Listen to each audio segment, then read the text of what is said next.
This morning, we're going to talk about no pressure, no diamond. And we're going to talk about that pretty simple, purely simple truth that relates to growth and soul making.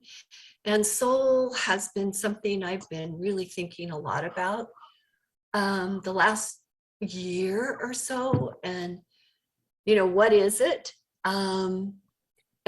And so I'm going to talk a little bit about the value of our soul and its preciousness and the pure essence of our soul, us as emergent, as the soul emerges. Thomas More said the soul emerges at about age 50, and I really like that. And the soul, we get to emerge, it's shiny and bright. So I'm going to provide a little bit of background about why I chose this topic this morning. And what I'm going to, for the last 6 years, as Terry said, I've been working for the Dove Center as a clinical therapist and engaging with women and a few men who have endured domestic violence, sexual assault, and rape, or maybe all of those, incest. So the hope that I carried in my heart when I met with these people was something called post-traumatic growth. Now, we hear a lot about trauma these days. Everything is trauma-informed this, trauma-informed that, trauma. And sometimes I don't think we really understand what trauma is. I'm not going to go into that today, but I'm going to go into what is this concept of post-traumatic growth. And there is research about it. This fellow named Tedeschi and Calhoun have done a lot of research. So first I'm just going to read what they say, and then I'm going to put it in plain English so you can grasp it a little bit better. So post-traumatic growth is a concept describing positive psychological change experienced as a result of struggling with highly challenging, highly stressful life experiences or circumstances. These circumstances represent significant challenges to the adaptive resources of the individual and pose significant challenges to the individual's way of understanding the world and their place in it. So post-traumatic growth involves life-changing psychological shifts in thinking and in relating to the world and the self. So in plain language, this is what this is how I look at trauma. Trauma changes the way we act. Trauma changes the way we feel. Trauma changes the way we behave, think, feel, and it often changes our view of the world. It shifts our worldview. So, you know, we begin to feel dysregulated. There's hyperarousal, all these signs of avoidance, discomfort, all of that. So it's, you know, one way I always think about it is like when we fall in love, we say we're swept off our feet. Well, what trauma does is take your legs right out from underneath you. Takes your legs right out. So is it really possible when people have had these kinds of boundary ruptures and these kinds of really horrible things to grow after that? And yes, I say yes, absolutely. And maybe 30 years ago or 10 years ago, even, we didn't really have a lot of the information we have now to heal with that. So I'm just going to begin to tell you a little bit about how I worked with clients with that. So some of you are psychotherapists here, and so you know that one of the first things we want to do is instill hope, right? Hey. Yeah, and this is always a primary focus. Okay. And so I felt Did you that see my text? Somebody must not be muted.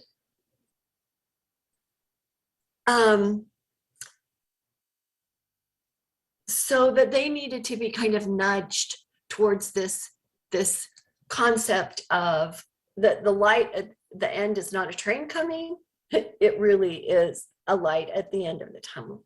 And so they needed to be nudged that trauma really isn't a life sentence. It isn't something you're going to carry. I love you're shaking your head. That isn't something you're going to carry for the rest of your life. And that we could do this together. That whatever was going on. And so I would begin when the time was right with something that I learned in my 20s that I've carried with me all my life, which has been about what the nature of this soul is, what our essence is. And I think at our core, we're 100-carat diamonds. Absolutely 100-carat diamonds. And bright, shiny, unharmed. Unharmed. The soul, I believe, is unharmed. Now, and then I would extend that analogy to, now if we took that 100-carat diamond and we threw it on the garbage heap and we piled all kinds of garbage on it, is it any less a 100-carat diamond? No. It's still a 100-carat diamond. So no matter what life hands us or what has taken us down, our souls are unharmed and they're bright and shiny. And how I feel about soul is soul loves truth. Soul loves beauty. It loves goodness. It loves creativity. It loves mystery. It loves imagination. And these things this is what gets taken down. You know, when you're told you're a worthless piece of something, this takes you down. So why did I choose this particular metaphor? For two reasons. There was a story about a Rebbe, I don't know how you say Lubavitch, maybe that's how, but he was a very, very powerful Jewish teacher, and he used to stand for hours outside of his home meeting people and greeting them, and they would come by, you know, day after day, and he would sometimes be there 7-8 hours a day. And somebody asked him once, how do you stand there and accommodate everybody for 7 or 8 hours a day? And he beamed, they said, and replied, when you're counting diamonds, you don't get tired. So he was seeing everybody as a diamond. And I love that. That's the Buber I thou kind of notion. So, and then if we look at the quality of diamonds, now I know I've seen blood diamonds and I know about the terror and the trauma, but let's just talk about the quality of a diamond for a minute. So diamonds are as old as the universe itself. And so are our souls. I think our souls are as old as the universe. We're just the stuff of the universe. And diamonds are known for their outstanding brilliance and fire. They're found deep, deep, deep beneath the surface. And you have to excavate. They say there's kimmerlite, which is this hard molten rock. And it generally takes 20 tons of kimmerlite to procure one diamond. I mean, think about that. So what we get when you process a diamond, after all that rock is crushed, then we have a diamond in the rough. And so I want you to kind of listen to these words, because you'll hear how this excavating and bringing soul to the fore in work is. The rough diamond is then cut. It's either sawed or cleaved or split along the grain of the stone, and then it's put on this fast turning lathe where it spins, and it's shaped by a diamond pointed tool. So the only thing that can really work on a diamond is a diamond tipped, because it's so hard, and we're going to talk about that. Then finally it's polished, and it's put on a little container called a dop, and then the facets are ground, and you have to move the diamond on this dop all the time to get the different facets. And So then it's converted into this thing that we see as a donut, as a diamond. So in essence, I would have to go deep, deep down with a lot of these clients, splitting, here it is, splitting apart the different aspects of their story, their belief system, their cultural inheritance. And then if we get to polishing them up and letting them see their own brilliance, it's kind of like, I think therapists are like evocateurs. You know, we bring out all of the brightness in our clients and then we show it to them. And like we didn't have anything to do with it. They did the work. So the other thing I want to remind us about diamonds is one of its qualities is its hardness. That it's the hardest of all known substances. And the word diamond actually comes from the Greek word adamus, Adam, A-D-A-M-A-S, Adamus, however we want to say it, which means unconquerable. Unconquerable. So I hoped that the women would eventually take in this concept, that regardless of externals, every person is a true diamond, the toughest substance in existence. And in the Jewish tradition, everyone has a divine neshama. They call it neshama, N-E-S-H-A-M-A, a pure soul, regardless of behavior and outward appearance. Every neshama remains intact, unconquerable. And I would say, I would add irrepressible.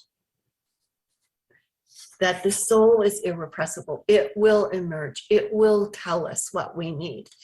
And in psychotherapy, you know, we're often looking for what's wrong, right? For what isn't working. But what happens when we remind ourselves of that part of us that is working for us all the time? The neshama. So I would just invite women to just simply contemplate that in the beginning. It was just, would you be willing to just think about that? And remember that, you know, I think it was William Wordsworth who said, we come trailing clouds of glory.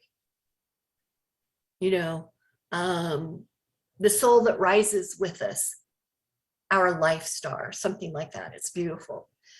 So I realize that we've been dropped into a material world where the notion of soul is usually pretty far distant from our mindset.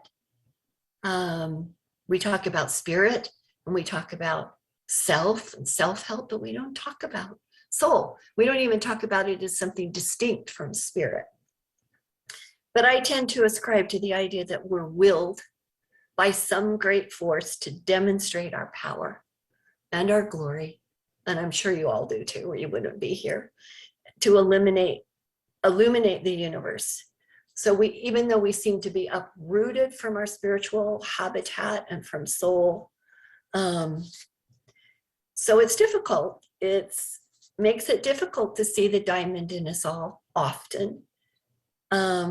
So like the diamond, sometimes it needs our soul, our gifts need to be excavated, cut, and polished. So I think this is what we've all been charged with, is that the hard rock of our survival-based persona is a hidden precious diamond. So now we begin to understand the topic of the talk, no pressure, no diamond. And so I'm in no way saying that we humans have to endure rape or trauma or something to find our diamond essence. But I am saying we all have stuff, right? We all have stuff. And we need to learn, we all have had stuff dumped on us, stuff we have to shake off. And we need to learn the power of self-blessing. What we know is that growth does not occur as a direct result of the trauma. In other words, the trauma is not in the event. It's the individual's struggle after the trauma is where post-traumatic growth happens. So it's not that, say, for instance, your son died. It's the growth comes from the struggle that we go to, the deep wells of grief we fall into and all of that. And it's the same thing with trauma. So yeah, while they're marinating in this idea that I kind of talked to them about, because we're taking care of a lot of other business, just basic survival. Marian will attest to that. Just basic housing, food, shelter, clothing. And so for people who've been victimized, who've been battered, who've been hurt, this is really complex, persistent, arduous work. Some stones need to be sawed, some need to be cleaved, and their loveliness has to be revealed with the greatest sensitivity. One tiny, thoughtful, careful step at a time. So women would say to me, yeah, but I'm broken. I'm broken. There's a part of me that's broken and I can't fix it. And they would repeat this refrain over and over again, I'm broken. And that always felt like a dagger in my heart. And when I first went to work with trauma victims, and thank goodness I had a supervisor like Marian who helped me along the way, was I would try to change that thinking or reframe it. The strategy, change your thinking, change your life kind of thing. That doesn't work. And these women had indeed been broken. I finally had to let my understand that this was their experience. This was how they felt. This was their felt, implicit, not even explicit, beyond words experience of themselves. And they couldn't see a way out of it. This was where I noticed there was often with trauma, we lose the power to vision. Like I would often say, can you see a life any different than the one you're living now? And often it would be no, I can't even imagine it. I have no idea what it would look like. So I really used to rebel and even rail against that notion that we have to suffer to know joy. And I still kind of do. But I also know something else. And Terry and I talked about this. And this is what I learned. We are strongest in our broken places. And I didn't say that. The first person that said that I read was Ernest Hemingway. But what I learned is we find our strength when we get taken down. We do find our strength when we get taken down. And Ernest Hemingway said, the world breaks everyone. And afterward, many are strong at the broken places.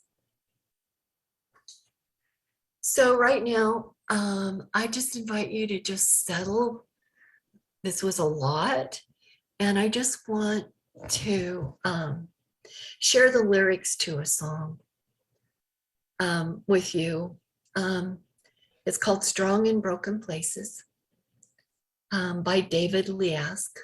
And it's off of his CD, Tightrope of Dreams. So if you just want to let your eyes rest and just feel yourself in your chair, just take a moment and while I read this, if you will. Growing stronger in broken places, growing wise where we were blind, finding love where amazing grace is. We're growing stronger in broken places. This crazy world breaks everyone, from the highest priest to the prodigal son. But when we face what we've become, the healing has begun. Christopher Reeve became a Superman. Nelson Mandela saw his promised land. We all can get there hand in hand, slowly marching on, growing stronger in broken places,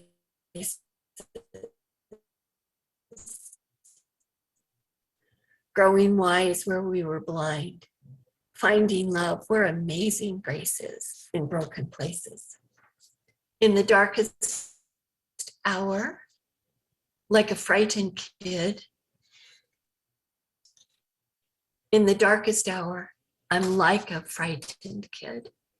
Be scared to fight, to live, growing stronger in broken places, growing wise where we were blind, finding love where amazing grace is. We're growing stronger. We're growing wiser. We're growing stronger in broken places.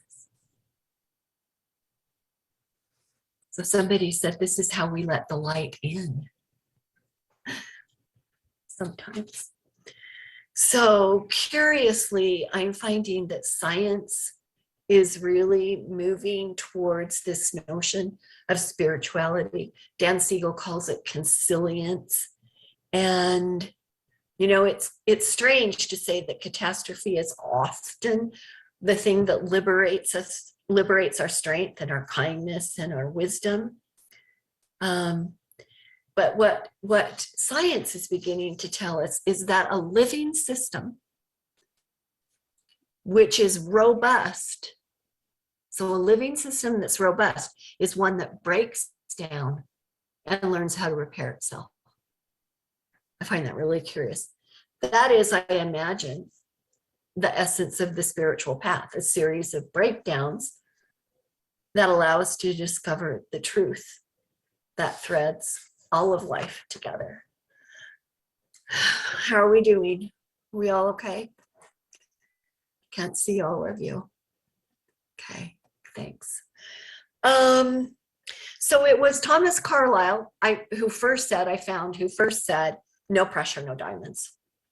And he suggested that in manageable doses, you know, and hopefully it's manageable, we can energize and motivate us to. And there's so many ways this truth has been said. You could probably come up with 5 or 6 that you know. No struggle, no strength. Probably heard that before. No struggle, no success. From the Buddhist tradition, no mud, no lotus. I mean, it's that beautiful image of the stem coming out from the mud and the muck at the bottom of the pond, and it sends this root up all the way through, and then there's this beautiful 1,000, you know, out of the quote shit of our lives comes the no irritant, no pearl. Heard that? Nothing ventured, nothing gained. No sailor learned to sail in calm seas. I mean, we've heard it so many ways. Longfellow said, the poet Longfellow, the lowest ebb is the turn of the tide. Maya Angelou, Terry reminded me, Maya Angelou's quote, so I went and found it. I'm going to read what she wrote. We may encounter many defeats, but we must not be defeated. That sounds goody two-shoes, I know, but I believe that a diamond is the result of extreme pressure and time. Less time is a crystal, less than that is coal, less than that is fossilized leaves, less than that it's just plain dirt. In all my work, in all the movies I write, the lyrics, the poetry, the prose, the essays, I'm saying that we may encounter many defeats. Maybe it's imperative that we encounter the defeats, but we are much stronger than we appear to be, and maybe much better than we allow ourselves to be. I'm speaking to the choir, I know that, but this is just a little reminder. It's probably why we show up. We need to be reminded every once in a while. Marianne Williamson wrote, something very beautiful happens to people when the world is fallen apart.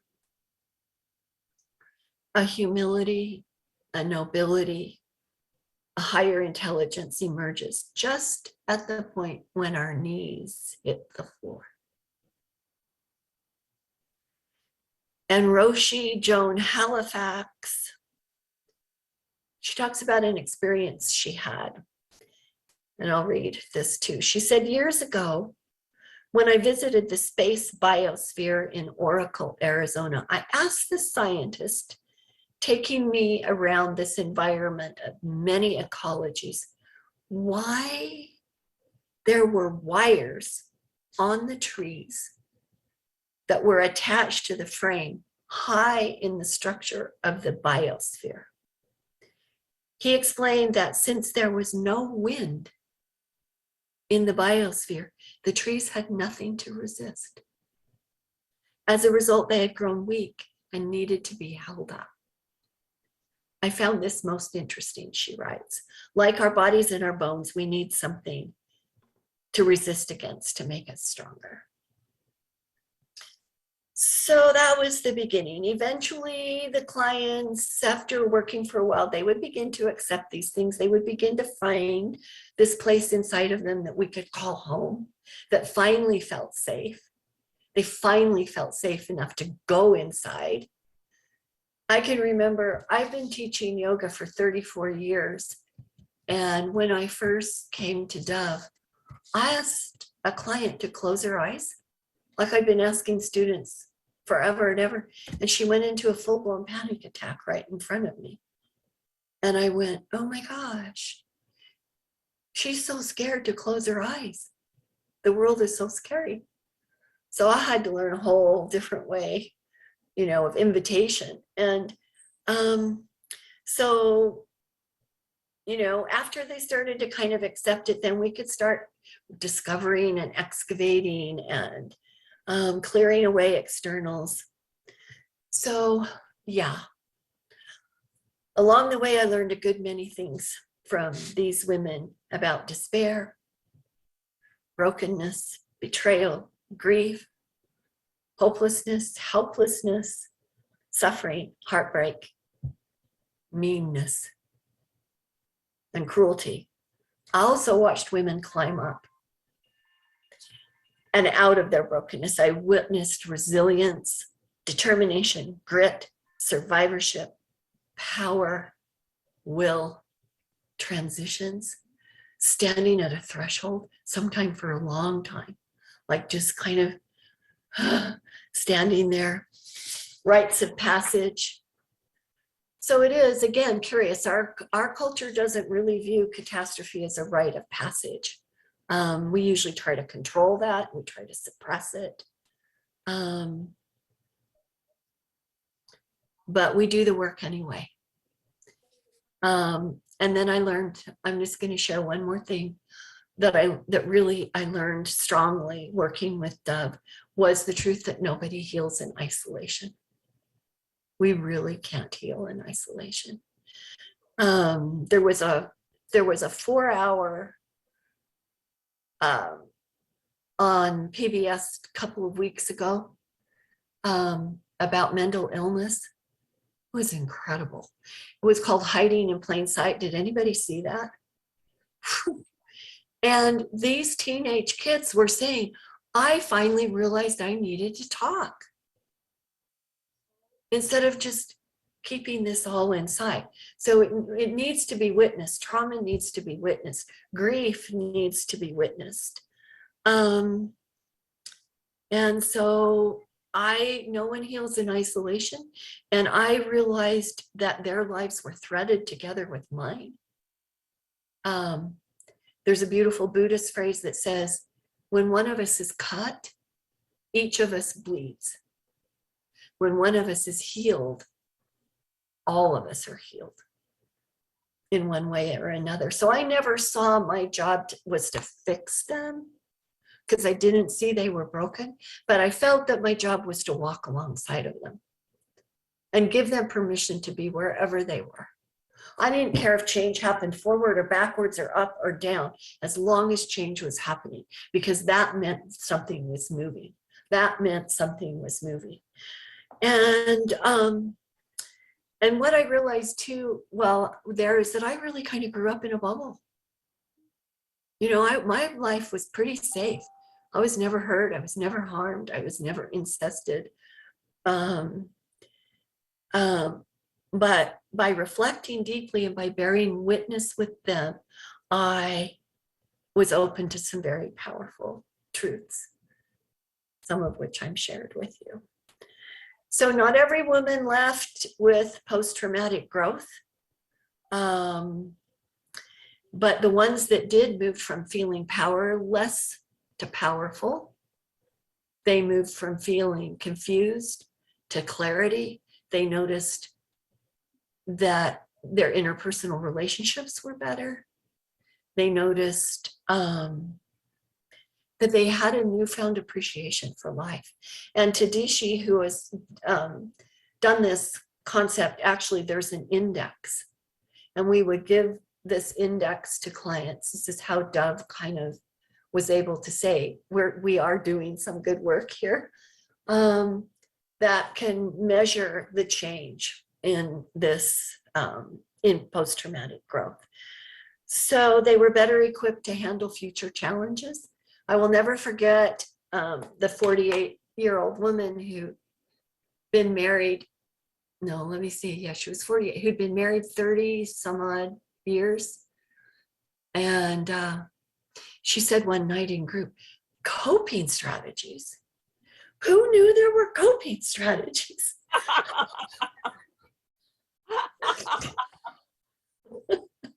You know, and I think a lot of us, I was surprised, but I think a lot of us had no idea we have coping strategies. So even if they didn't leave with post-traumatic growth, I hoped that they had enough in their pocket, you know, that they could go on to be not victims, but survivors to thrivers to flourishers. And so I had two poems I was going to share with you to close. Do you want both of them, or should I just do one? What do we like for time? Let's do both. Okay. Okay. So one is a poem by visual artist and poet Rashini Rea, and the other one is one of my favorite people in the world, Clarissa Pinkola Estes. And so as you listen to these, you know, I know there's a forum after, and there's, you know, we're going to get to talk. I would invite you to think about what has been broken in your life. When have you felt broken? What or who held you in those times? And how did you find the place inside of you which is unbreakable and whole? How did you refuse to stay down? So here's the poem by Rashani Rea. There is a brokenness out of which comes the unbroken, a shatteredness out of which blooms the unshatterable. There is a sorrow beyond all grief, which leads to joy, and a fragility out of whose depths emerges strength. There is a hollow space, too vast for words, through which we pass with each loss, out of whose darkness we are sanctified into being. There is a cry deeper than all sound, whose serrated edges cut the heart as we break open to the place inside, which is unbreakable and whole, while learning to sing. While learning to sing. Okay, and this is a prayer, Clarissa Pinkola Estes. She says, refuse to fall down. If you cannot refuse to fall down, refuse to stay down. If you cannot refuse to stay down, lift your heart toward heaven and like a hungry beggar, ask that it be filled. You may be pushed down, you may be kept from rising, but no one can keep you from lifting your heart toward heaven. Only you. It is in the middle of misery that so much becomes clear. The one who says nothing good came of this is not yet listening.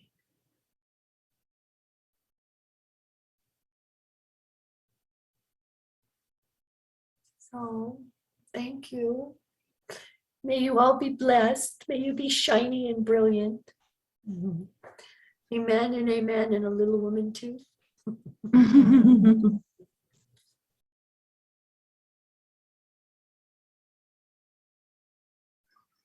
I almost don't want to break the spell that you've woven around all of us today, Susan Ann.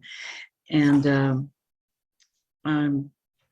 I just think I got so much out of it. And, you know, we'll find out from others as you unmute yourselves. If you have any questions or comments, it'd be great to have you ask our soul sister here. So Lisa. Sue Ann, thank you so much. That was amazing. You should do a TED Talk. I mean, yeah. I've heard people on TED Talks many times, and you could do an excellent TED Talk for the benefit of so many people. You're just, Paul and I loved it. I don't think my constitution could handle the. You have to call on your inner diamond. Thank you. Yeah, exactly. Would it be traumatic for you? A little bit. Might make me grow though, huh?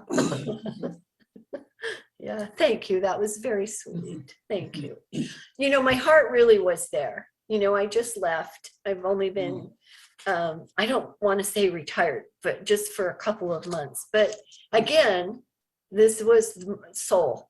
I felt like I had given the gift that I needed to give, and it was time to go. So I'm in that kind of threshold place. I'm not sure where I am right now. So we'll see. We'll see what's next. But I gave my heart and soul to the work that I did there. And it was late in life for me to come to work with trauma. But I'm just super grateful. I'm really super grateful. And I wasn't going to talk about that. When I started to write, I was going to move it towards self-compassion, but this is what came. So I just went there. Yeah. So, yeah. Perfect. Yeah. Oh, Joyce. Susan, there was so much there to think about. I think the thing that was remarkable to me and important was just your comfort at using the word soul that we don't talk about much. I thought that was just wonderful the way you wove it in ways that made it just seem natural. I love that. I also wanted you to maybe talk a little bit about what you meant by self-blessing and whether you can teach people how to do that. Well, yeah, I switched poems a couple of times. There's a Galway Kinnell wrote a poem called St. Francis and the Sow. And he talks about, I mean, I have the poem, but I don't think you're ready for another poem. But he talks about how, you know, looking at the cow and running his fingers down the long neck of the cow and its spininess and the curl of its tail. And that sometimes he says the line, just happen to have it here. Sometimes it is necessary to reteach a thing its loveliness, to put a hand on its brow and retell it in words and in touch. It is lovely until it flowers again from within of self-blessing. So, yeah. So I think there's a huge piece in particularly in trauma work where if you didn't fight, I mean, there's a whole thing. There's a lot of shame, and there's a lot of self-recrimination until you begin to understand that really not fighting saved your life. But right. So to reteach a thing, its loveliness and this self-blessing is to give yourself that grace that it's okay. It's both and, you know, it hurt. And look, I'm getting strong. You know, it's like if we were to ask someone, you know, to write down all their values, like, I mean, I did this exercise once. I said in the group, not in individual, what are your values? What do you value? What values do you adhere to? So they wrote this whole list, and then we got them in dyads, and they talked to each other, and then picked out their one. You've probably all done an exercise like this. And so then they talked about their 3 values, and nobody said myself. Interesting. I mean, do we think about the things we value and value myself, value my own life journey, value the work that I came here on the planet to do? You know, we're so out here trying to, you know, do what somebody wants us to do often. I don't know. Yeah. Does that help? Yeah. Interesting, yes. Self-blessing. You know, Dan Siegel does a beautiful thing with that. He does, you know, that beautiful Buddhist prayer, may I be happy, may I be well, may I be peaceful. And then may you be happy, may you be well. And Dan Siegel goes, may we be happy, may we be well, may we be peaceful and at ease. So it's that we can bless ourselves. And so many times when we would say, well, that's selfish. If I pay attention to myself, it's selfish. And no, it's not selfish. And self-care, you know, a lot of times we think it's bubble baths and chocolate cake and, you know, no. But self-care is really caring enough about yourself to create a life that's worth living for you. Mm-hmm. Susan Ann, when you were talking about brokenness, I was thinking about a word I just recently learned. And the concept of was kintsugi, the broken pot that's mended with gold.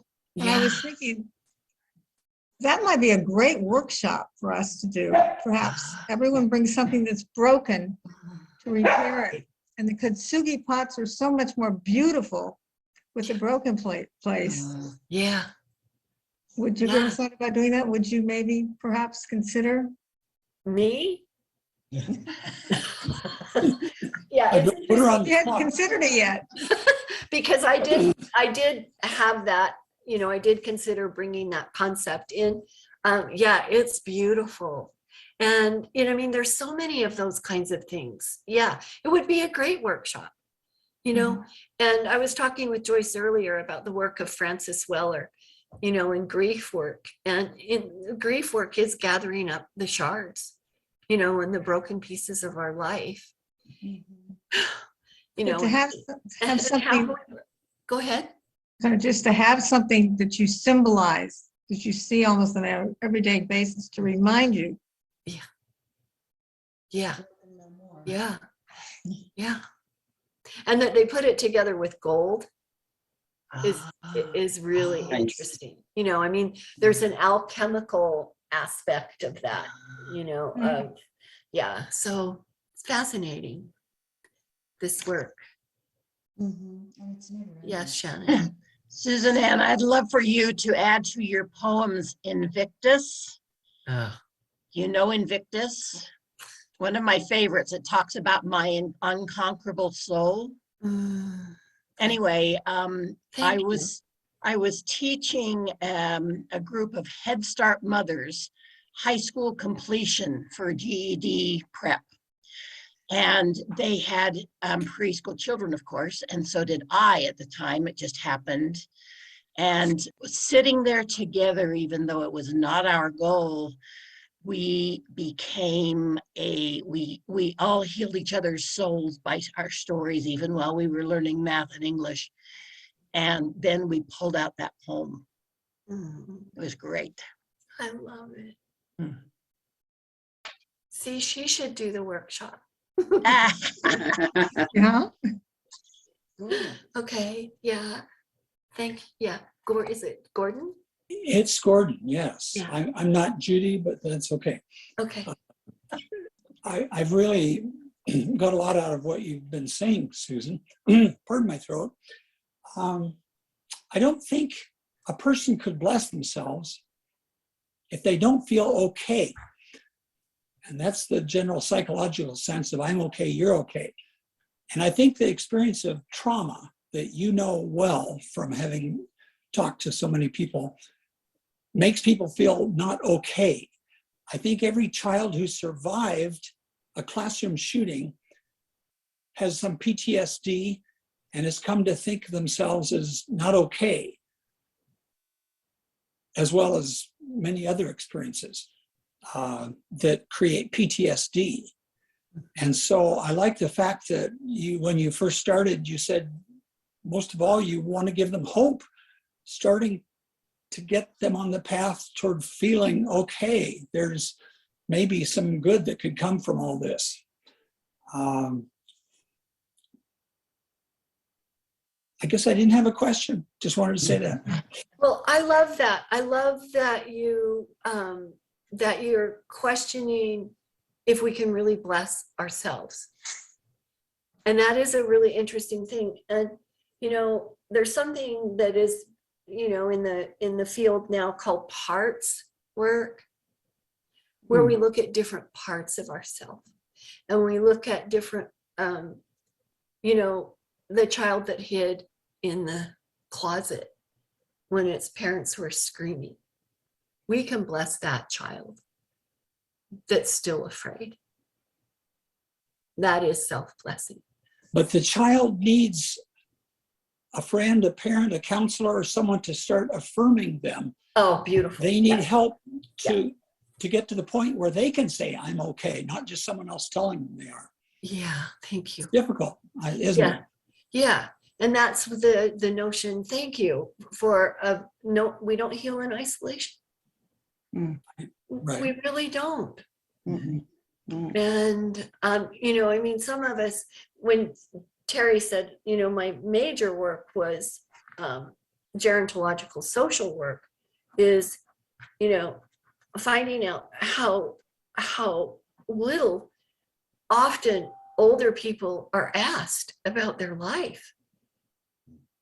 Oh, yeah.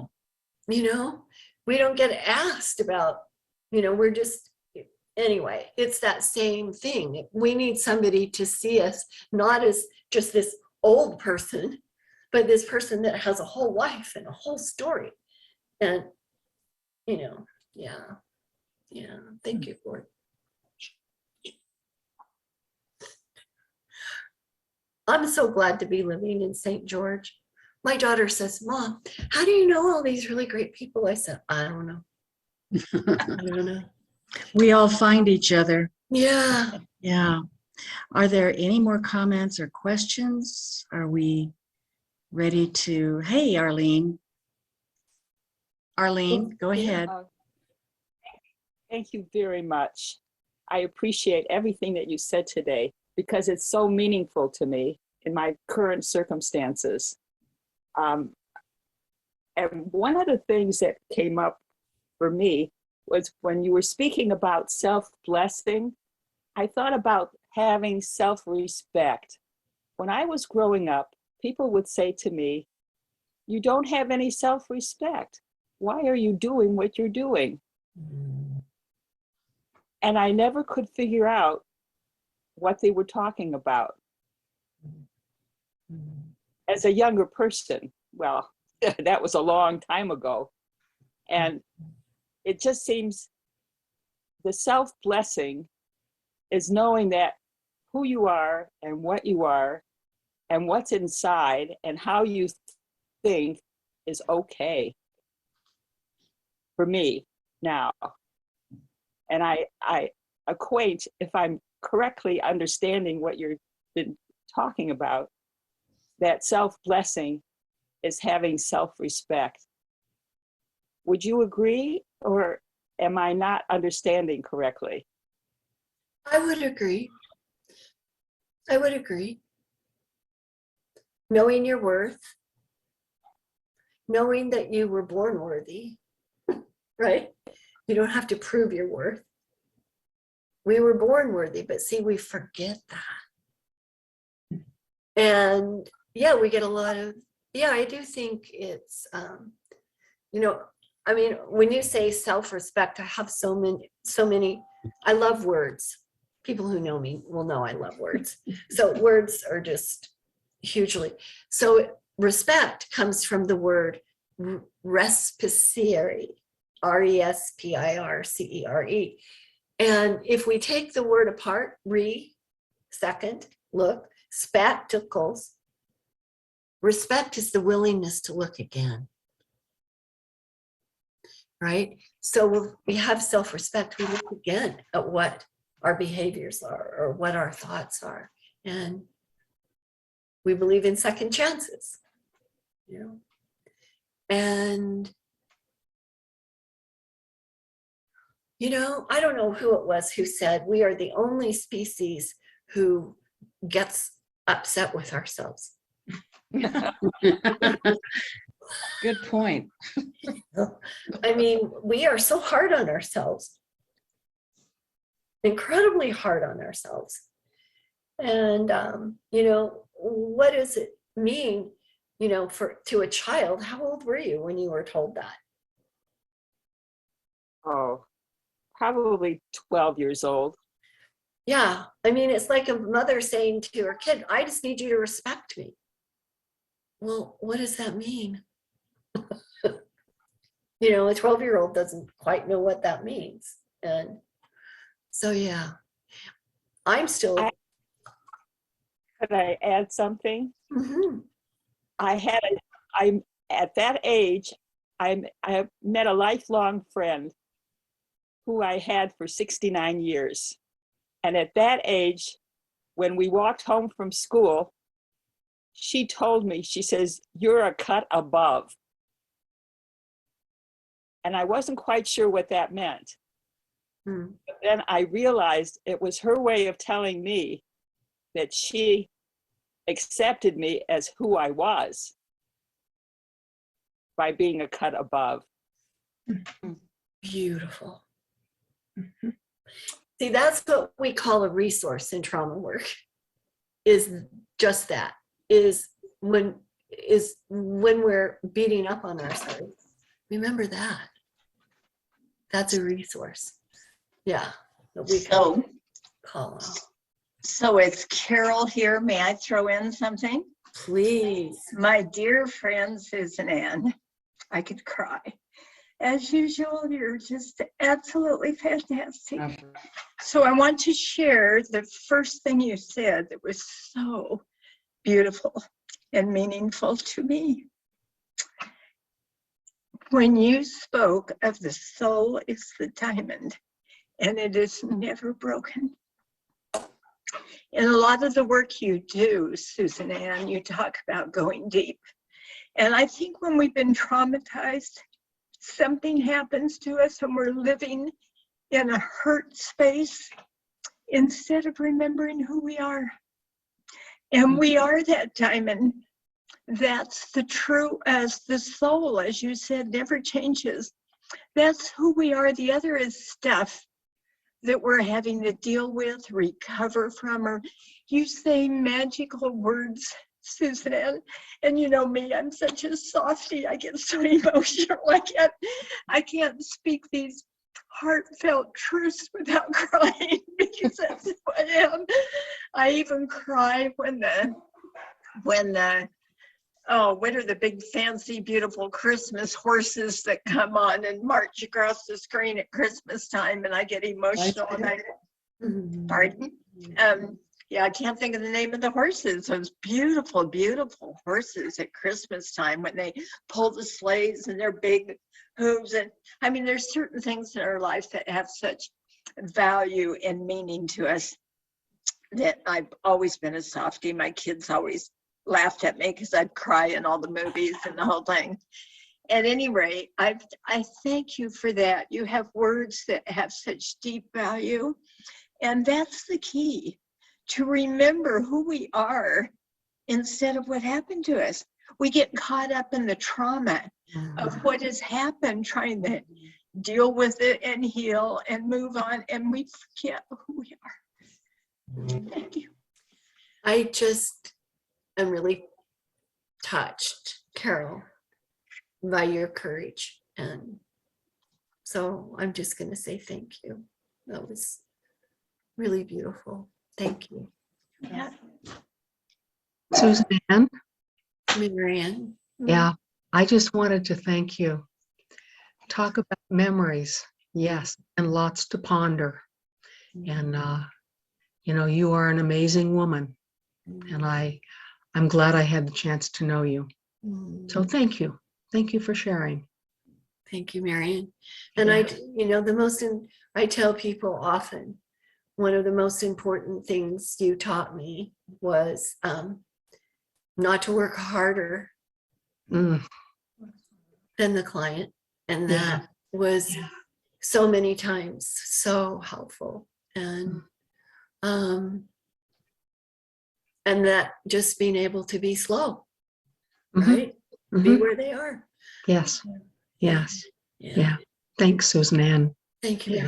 Marianne. Susan Ann, we all feel the same way. We love you and we love your message that reminded me of so much about my inner journey and, just wanting to get back in touch with certain things and visit my diamond and to remind myself of my soul is never broken. And that's important because then really we aren't broken. We're we're Right. inconvenienced, I guess. I don't know what to say, but there's that part of us that's totally whole. And we have to remember we have that deep inside us to hold up our little spine. Well, I think we are ready to go, and I can't thank you enough, Susan Ann. You can stay right on. We're going to have just a moment of announcements. Pleasure was mine. Thank you.